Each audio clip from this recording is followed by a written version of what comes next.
Hello and welcome to my video. This one is 40 centimeters by 80 and it's going to be cloud, mud and puddles. We'll just see sort of what happens really. I want it, obviously, yeah, I don't know why I even bother saying it, I want it moody and I want some drama, so we'll have a little bit, there's a little bit of moody drama up in the corner there, and I think we might have a little bit more the other side of the picture, and possibly down here there'll be a little bit of moody there. There we go, a little bit of mood, and puddles will be somewhere around there, and the other side of the picture considerably more of this dark. Let's just check this is not going to fall over. I'm slightly I'm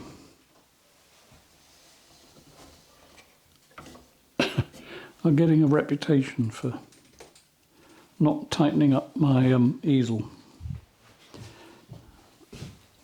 Right, so off we go. This is what is it? Ultramarine blue, Payne's grey and royal blue. No white added, but there will be in a minute. And all I'm after is I want a dark blue sky to set off the effect of the clouds that will be hopefully stark against this dark blue colour.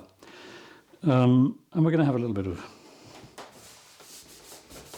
I don't know, let me think. I don't really know what I'm doing. That's what I'm trying to say. This is just a sort of playing around painting. It may work, it may not. And as I've said before, if you're listening to this, it must have worked, because if it didn't work, there wouldn't be a video. So we'll see. And I'll give you a little glimpse. There you are, a very quick glimpse of what you're going to get.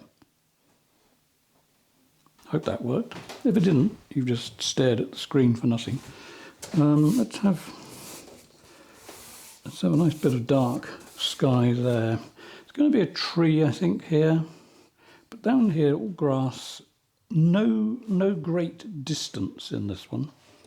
This is all going to be almost like you're looking up a hill. So I'm going to do something I don't usually do and have a line that curls downwards there. We'll see if I can get away with it. I don't like doing that because I don't like the idea that I'm tempting people to fall off the edge of the painting. So hopefully what's up here will bring people's attention up to that part of the picture. So now in here, I'm just going to put in a little bit of tone. There we go. Isn't that a crazy way to paint the sky? Absolutely ridiculous when you think about it. But it works. So to that I'm going to add some white. Now, same brush, not even going to give it a wipe.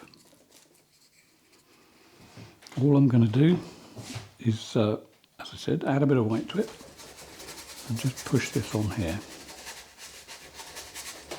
Really quick clouds.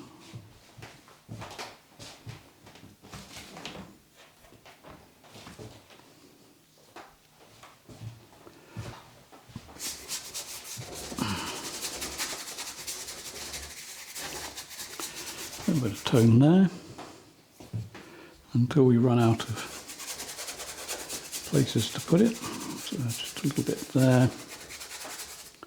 What else? Nice hole for the trees. If indeed I bother with the tree, maybe I will. Maybe I won't.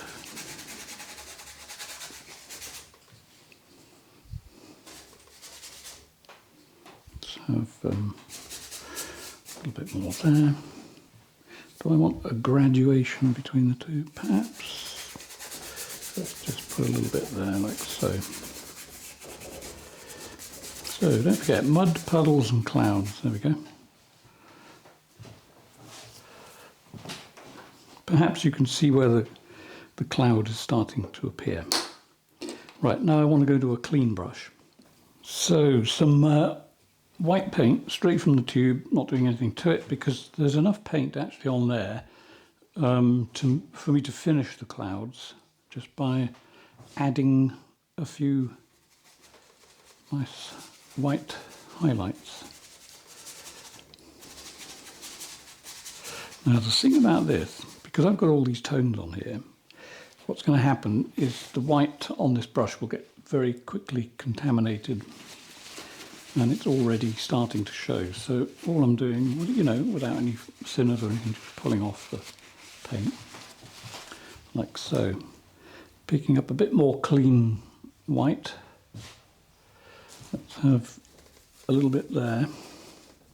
Don't hang around in that area. For instance, what am I trying to say? So I put that bit of white on there quickly and then stop. Now if I don't, it'll just mix with the blue. Don't want that. I don't mind a little bit because the final bits of cloud, well most of it, will go on with a palette knife. So let's just sort of just get a feeling for the shape of the cloud, the general shape of the cloud. And this is one of these things. Whenever I use white and blue, I get it all over my hands. I think it's because I'm using white paper, and once the white paint goes on the paper, you don't see it. Okay, so let's just think about how we're going to structure these clouds. I think I want some strong white there.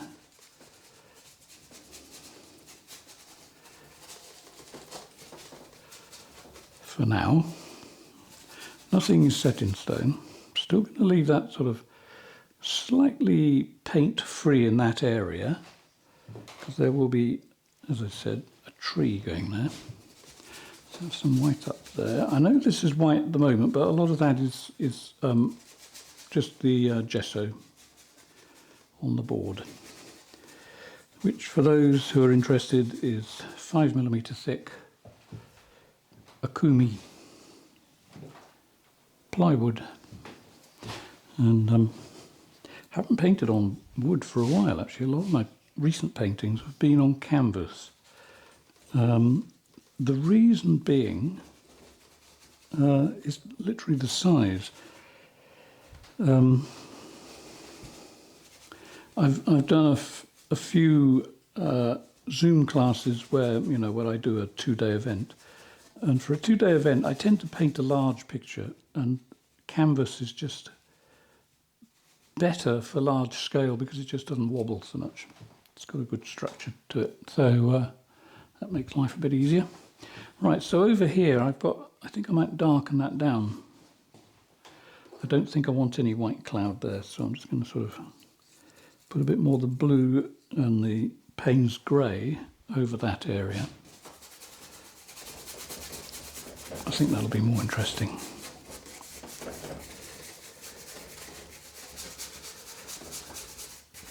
And we'll try and get a bit of drama in that. What happens if I do that? That looks quite interesting. Yeah, don't be afraid to play while you're painting. You know, just sort of do things and see what happens. Okay. Right, gives me some sort of interesting shapes in the sky. Okay, the trees that are going to go here, I'm going to need a new brush for that. Mostly sap green, a little bit of red ochre in there. Just find some space here. Excuse all this clattering. Right.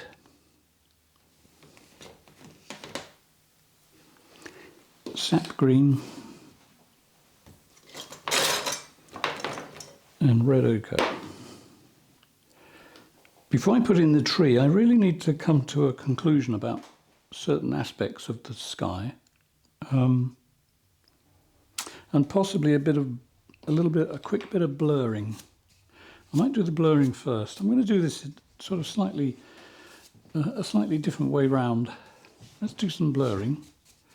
Just to flatten it a bit and see what it gives me. Well, I sort of know what it'll give me. So done this a few times now. It'll give me the usual cat hairs interspersed with paint.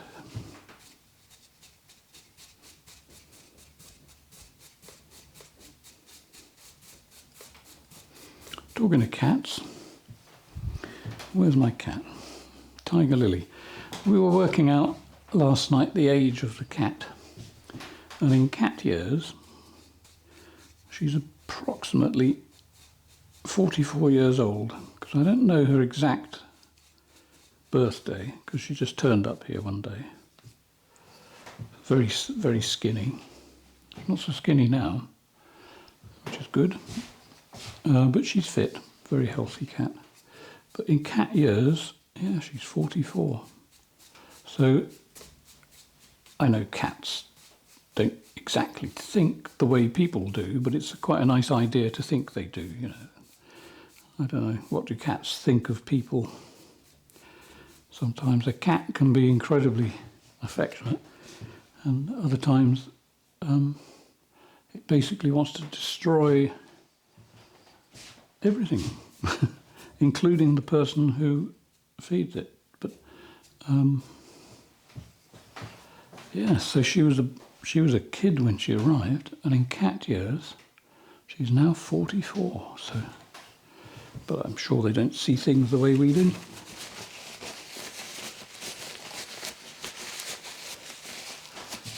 Probably be a bit strange if they did, wouldn't it?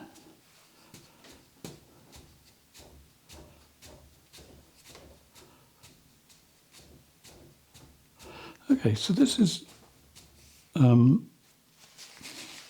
my usual process, you know, reasonably, well, brand new brush, reasonably clean. It's got a bit of staining on it, but there we are with a very, very quick bit of sky. And it's quite a nice shape. I'm trying to do things I don't normally do. As I said earlier about the slope, I suppose we could do a slope.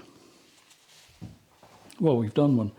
The trees slightly to the left. Normally this is my area that I want people to be interested in, and maybe I'll put a highlighted cloud there, but I don't know. But anyway, let's get some grass on there. Am I going to use this blurring brush anymore? I don't know that I will, but I think I will put it aside just in case, because I know me quite well now. And if I say I won't, I will do something, I won't. If I say I won't, I will. So, you know, you ever get days like that? Now the tree, sap green and red ochre, new brush, as usual, cheap chip brush.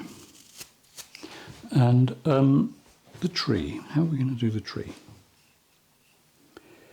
Right, sap green, red ochre. Always put a bit of red in your greens. You know, just green. If you get the greenest green you can get, it doesn't look natural.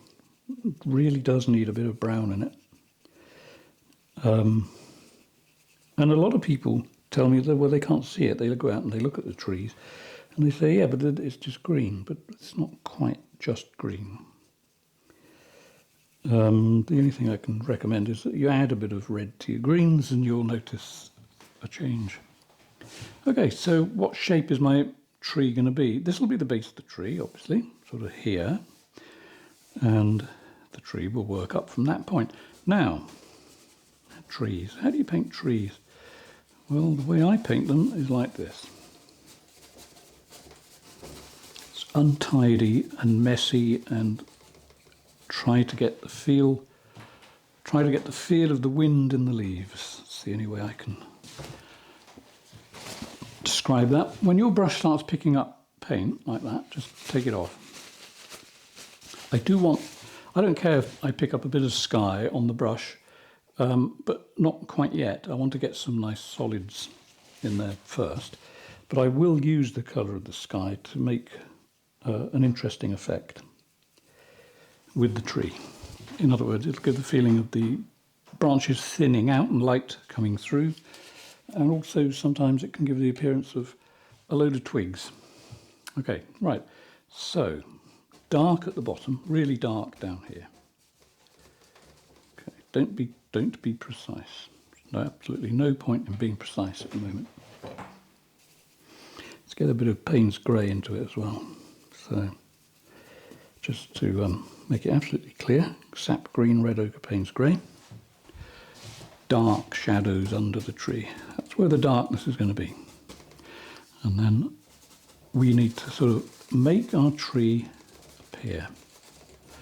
How's it going to look? What sort of tree is it going to be? Is it going to be a boring tree? We hope not. And what sort of interest can we get in this tree shape?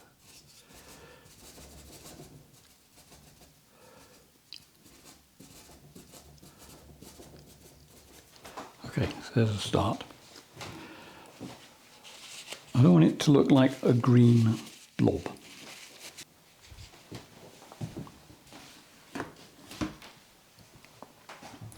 Now the grass, I've got to think grass and mud. Okay, so sap green with some oil added will give me a certain lightness of green, like so. This has got quite a bit of oil in it.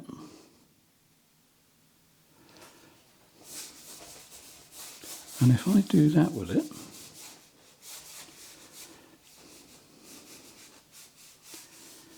I can make the light catch the grass.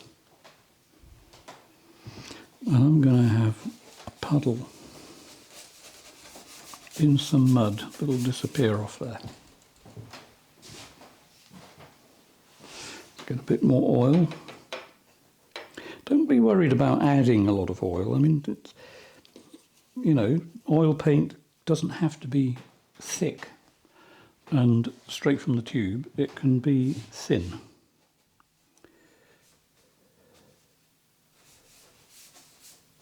Now, if I am going to have a slope here, I've got to maintain interest in it. If it was just dark, I think that would be a definite downer. If I can get some light into it, it's going to make it a little bit more interesting. Just, you know, light catches the eye. So let's get some nice light colour of green here up to this dark area. This dark area won't stay dark green, not completely anyway. Okay, so don't forget, brushes make texture. Okay, so we've got something going on there on the left hand side. So over on the right, this is where we've got to be a little bit careful. How can I maintain interest in such a large, in comparison to this area, a largish green area? So what we'll do, we'll use a bit of light green, which is the name of the actual colour. It's just called light green. And the same brush that I was using for the other side doesn't even really need a wipe. So to the light green, I'm using what's on the brush and I'm adding a little bit of oil. And that will give me that colour.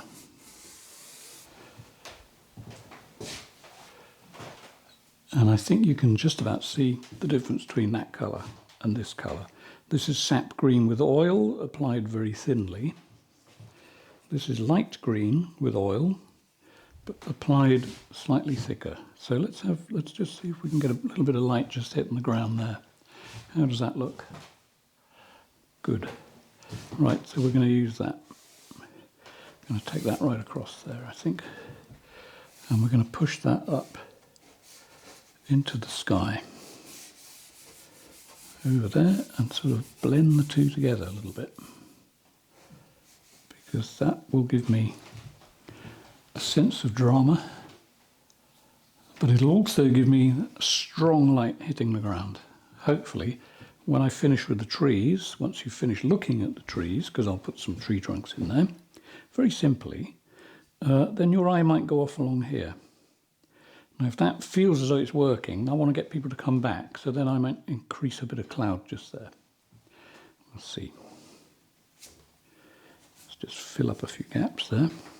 And then we'll do a little bit of puddle work. So again, a bit more light green. It's not pure light green. This is not sort of straight from the tube now. It's got sap green in it. Let's see what happens when we do a few up and down shapes and sideways motion. Make texture basically. Okay. Now this is it a path? Yeah, it's a sort of path going up to the wood. Right. So we're going to raise that a little bit, and we're going to pull this bit of light from there. That's good. That's what we want. Take that up there and then down. And again. And again. So I'm going to have a downward motion there, but also I can't resist it. I think I want a little hint of something going on in the distance there. And why not? Okay, so over this side here, let's just connect this to the dark shape on the ground. This is a very simple painting, actually. I wish I could remember the name of the artist who... I mean, there is this painting, you see, that has inspired me. I can remember the painting, I just can't necessarily always remember who painted it. I'll do a bit of research anyway and see if I can come up with the person's name. And you'll realise this is not actually the same painting. You know, I'm not into copying anything. It's just the colours, I think, that are inspiring. If at the end of the editing I find out which painting it is, I'll insert it here about nowish. So hopefully you can see that, if I found it. Okay, so there's a bit of board showing through there, I don't want that. Okay. And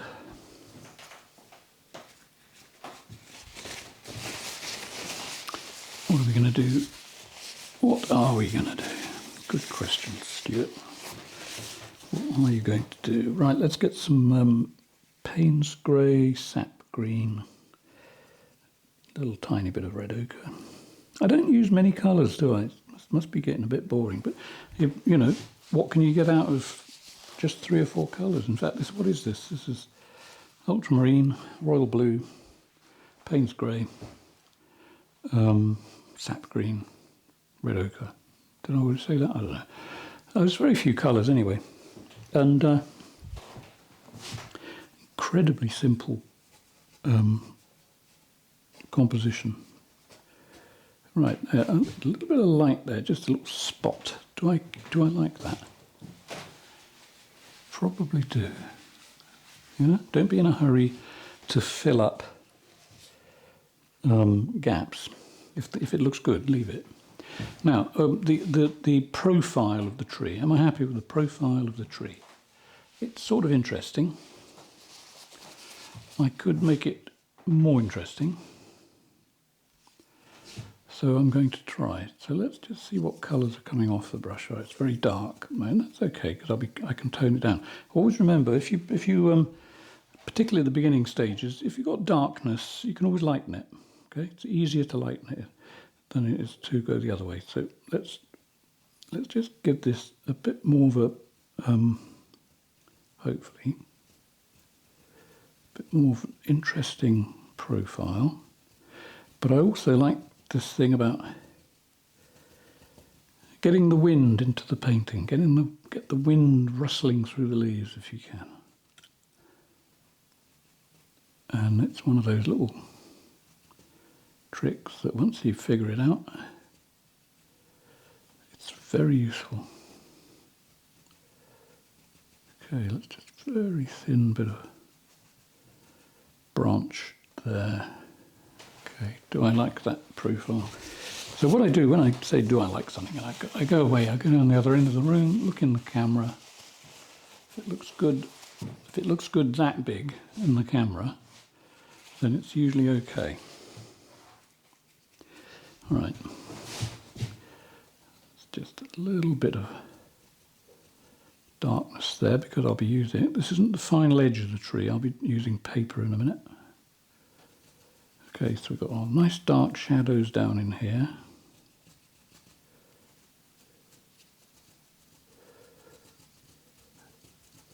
Let's make the tree disappear off over there.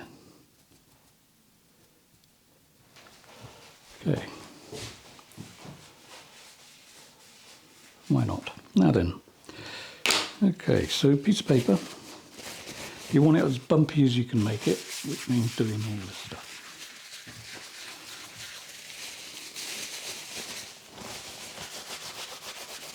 Okay, so that's all sort of getting nice and bumpy, and I'm not going to use it much, just around the edge, just to sort of break up the transition between the tree and the sky. Now, I'm just going to remind you of something that a lot of artists have used this method in the past because it's quick. Think of it as an alternative brush. It's not the brush, you see, it's how you use it. You can have the most expensive brushes on the planet and still not be able to paint. The thing is to be able to do it with anything, really.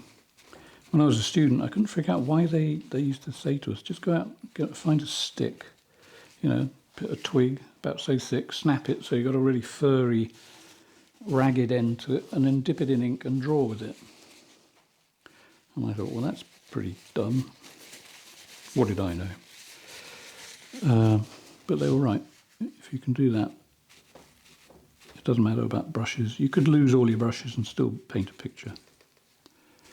Okay, that's sort of the way I want the tree. I don't want it clumpy, you see. I want it slightly feathery. Got a bit of movement in it. And I'm sort of quite liking what I've got here, so I think I'll hold back almost. You either hold back or you don't you? Just a few dots and spots. Let's put in a tree trunk. I don't want to go like tree trunk, like masses of tree trunk statements. I want just a hint of tree trunk. So let's have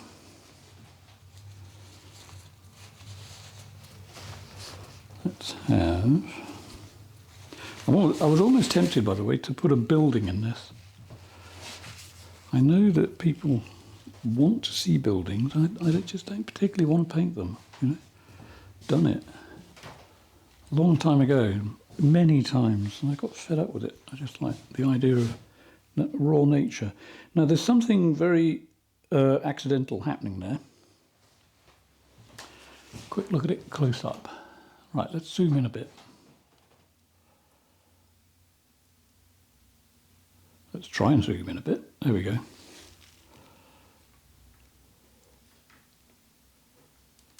Get that toward the middle. Now, you may not see it until I point it out. Okay, what it is, you got this dark bit, and then the other side there's a light, it's almost like a light mound inside the wooded area. And that's totally accidental, but I actually quite like that, so I'm going to use it. First thing I'm going to do is enhance that just a touch. Piece of paper, make it into a sort of long, flat shape. I could do it with a brush, but I quite like painting with paper. So let's just sort of get a bit of light in there.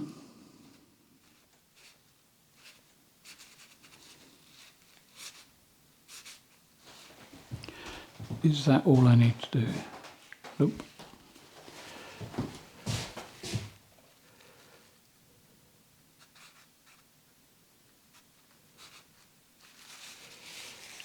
don't want to lose that light solid there. I can go back and do that, or I can do it now. Let's try doing it now first. Yeah, slightly lighter than it was. I actually quite like that. Oh, no I don't. I'm in one of those moods today. Let's find a brush. Okay, so let's just tone that down just a touch. Literally just a touch.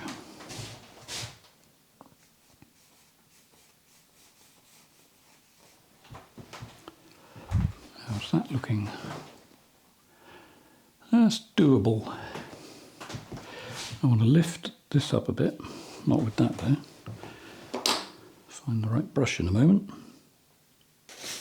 What I'm going to do, I'm going to do my tree trunks first. So one of them will be at the back of this hump. Okay, so that I just touched it very lightly. One will be slightly forward of that, so I'll do that a little bit harder. Okay, doesn't have to be straight. Tree trunks wobble. Trees wobble.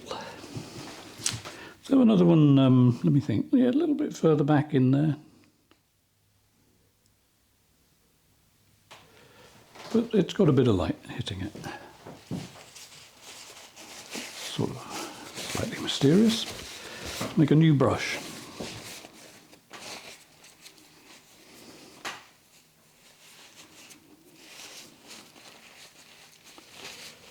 Okay, let's have one that goes off slightly over that way.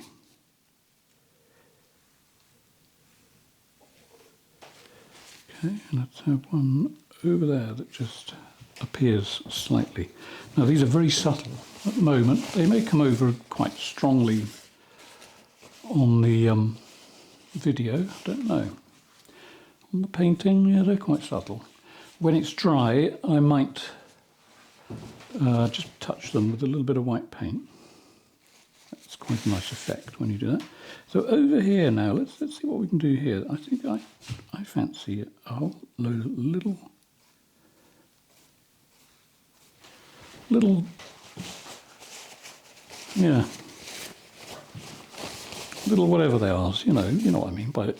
Little branches, whole load of little wobbly, springy branches. The bottom edge is rough, but I'll change that. So let's just enhance them a bit more there. So let's have a whole load of these little...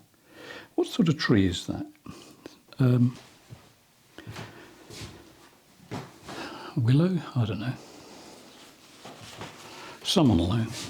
Okay, now let's have something there that just, for the heck of it, let's have some of those. They are for the heck of it marks. And, okay, I think I'm quite interested in enhancing that one a bit more.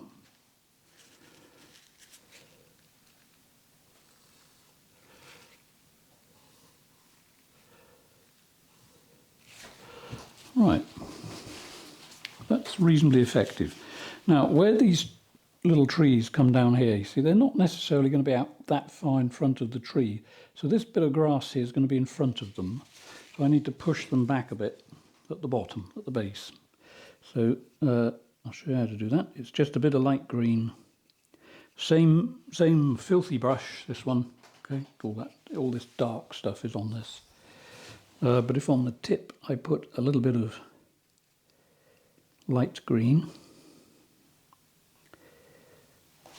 and then just drag this sideways, you'll see what will happen. It'll send the trees back.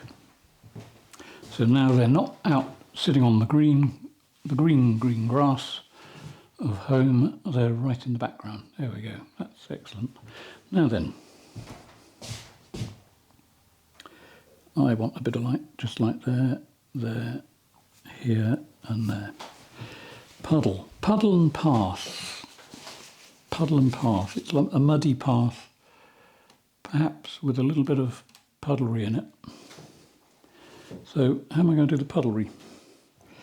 Well, palette knife, pure palette knife puddlery coming up. Okay. So let's just get a palette knife and some white paint and see if we can completely ruin the painting. I hope not, but you know, there's always a possibility, isn't there?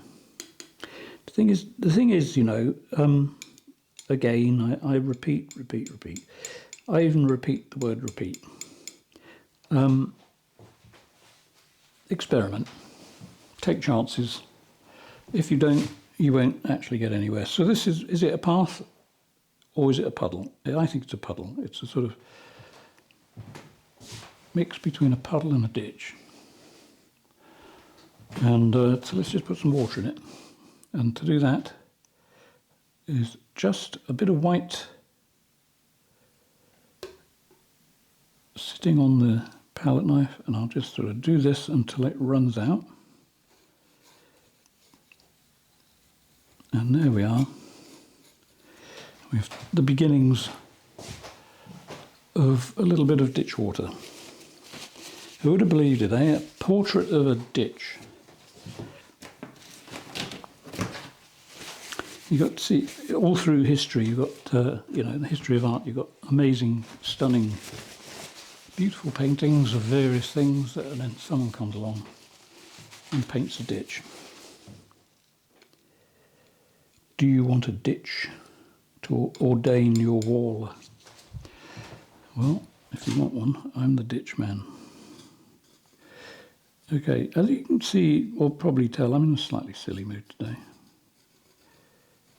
There we go, a little bit more there.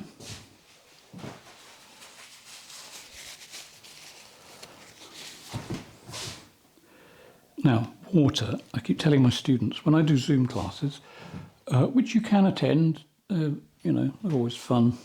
I'll put a link below anyway, somewhere down there. I always tell people, when you paint water, there has to be a certain part of the water that must indicate horizontalness. If you don't have at least part of the water horizontal, it isn't right. It will not successfully appear to be water. And it can just be a hint. You know, you don't want downhill water. That's called a waterfall. And we're not painting, well, I'm not painting waterfalls. So there we go. There's a little bit of a hint of water with horizontal lines. And now I've started, of course I'm using white, you see, white paint, white paper, white fingers. So I want to put a little bit of a hint that the water is heading over this way.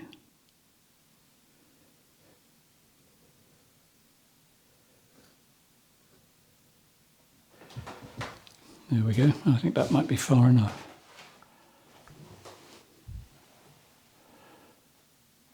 Okay, it's looking good. And what should we do down here? Maybe the water comes down here and it sort of starts to drop off down on the left there. Now I've got one of these things here on my easel, a clip which keeps it from falling off. I'm hoping that I can move that away and that the painting won't suddenly fly across the room. So we'll just put that there, right off the edge, like so. How does that look? Well, it looks wet. Good. So, briefly back to the cloud over the right-hand side, and then we're done. So as I'm getting ready to be done, I mean, it'll be a few minutes yet, be about, I don't know, maybe 10 or 15 minutes. Yeah, if you want to come to a Zoom class, don't let me stop you. If you go to my Facebook page, you will see links where you can sign up. If you are a patron, you actually, and you donate a certain amount each month, you get free classes. I will send you a link. I'll know who you are, obviously, because I'll get notified. Just check my focus here. So you could come to a Zoom class. You don't have to paint. I mean, you can, but it's not like a competition. You can just sort of watch, or you can paint. You can either sort of follow what I'm painting, or paint a landscape of your own composition. And then at the end of the lesson, I invite people to send. I'm going to do that. I invite people to send their painting to me by email, and then I Photoshop it to make it look as it could look. In other words, if you're struggling with a part of the painting, I can show you how to fix it. Right, so here, I've got this cloud here. Now, what do I want to do with that? I think I want to sort of leave that one where it is, but the bottom one, I think I just want to sort of pull it across a little bit, just there, just to give it a little bit of a feature. Turn it into a little bit of a feature. Okay, maybe a hint of something there. There we go, just a little bit of cloud disappearing off the side. Something like that. Okay, now that is not the final cloud. Next thing is to get the smoothing brush again. Give it a wipe. It has blue on it, but it's not like, it's not much coming off it. And I'm just going to sort of blur that with a couple of hits.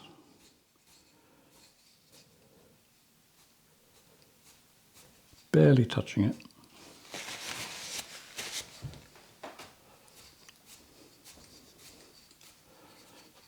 Sometimes you get a brush that produces, when you do this, it produces a line in the paint. It looks like a contrail, but, and I don't particularly want that. So if I do produce one, I do my best to get rid of it. There we go. Contrails eradicated.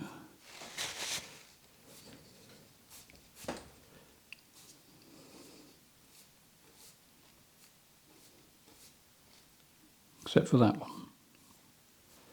I might be in the way. If I am, I'm deeply sorry. Okay, now then. Oh, I get lots of people asking, can they come here and, have a few days of lessons? Well, yes, in theory, yes, you can. The problem is, this year, you see, I'm supposed to have some kind of heart procedure, and I don't know when. The hospital don't know. They say they're inundated at the moment, and the waiting list is, this is in France, the waiting list is longer than they've expected. So, there we go. So I don't have a date. Now, it's apparently very quick procedure. It just means that I'll be out of commission for 4 days. But the problem is, I don't know which 4 days, because until they give me a date, I'm going to have no idea. Do I like that bit of... right, getting there. So the problem is, you see, if I say to someone, yeah, please come here, you can have a week, whatever. I don't know whether I'll be here. And it would be disastrous if someone travelled, well, any distance really, for classes, and to find me somewhere with my feet up eating revolting food. So, I don't know, depends whether you want to take a chance on it. I'm a bit nervous about that because, well, it just mucks everyone's life up, doesn't it? Right, so there's my interesting little wood. There's an interesting bit of sort of muddy puddle ditch type thing, and a reasonably interesting sky. So I think I'm almost done there. So yeah, Zoom, click on the link when you see the advert on Facebook.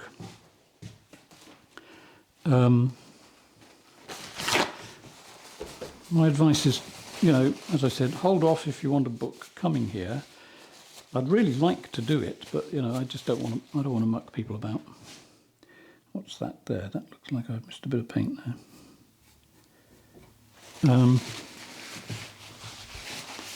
Do I like all this here, the way it is? It's sort of quite an interesting texture.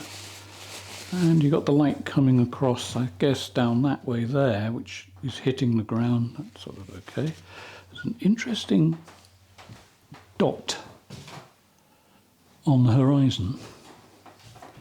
And I think I know what it is. It's the light catching a bristle. Just touched it. Let's see whether it got more interesting. Not sure. I'll tell you what is interesting though. And when I find the brush that I need to do it with, you'll know what I'm talking about. Well, maybe I can just use a piece of paper. I'll use a piece of paper. Right, so over there, right, I want to make that line interesting. Now, I've endeavoured to make it interesting by not making it just flat. I've got a few very subtle bumps in it. And I think there's absolutely no reason why I can't just touch it occasionally with a piece of paper to add some things. And some things can make or break a painting. You know, when you put these little dots in the distance like that, it can be anything the viewer wants it to be. So they could be trees. Well, they're probably going to be trees, aren't they? Let's face it.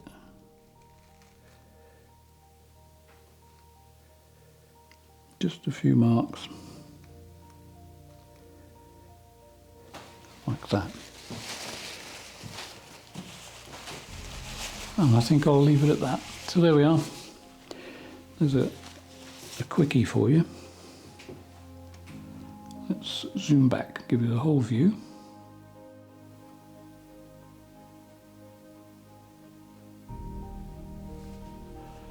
There we are. What do we call it?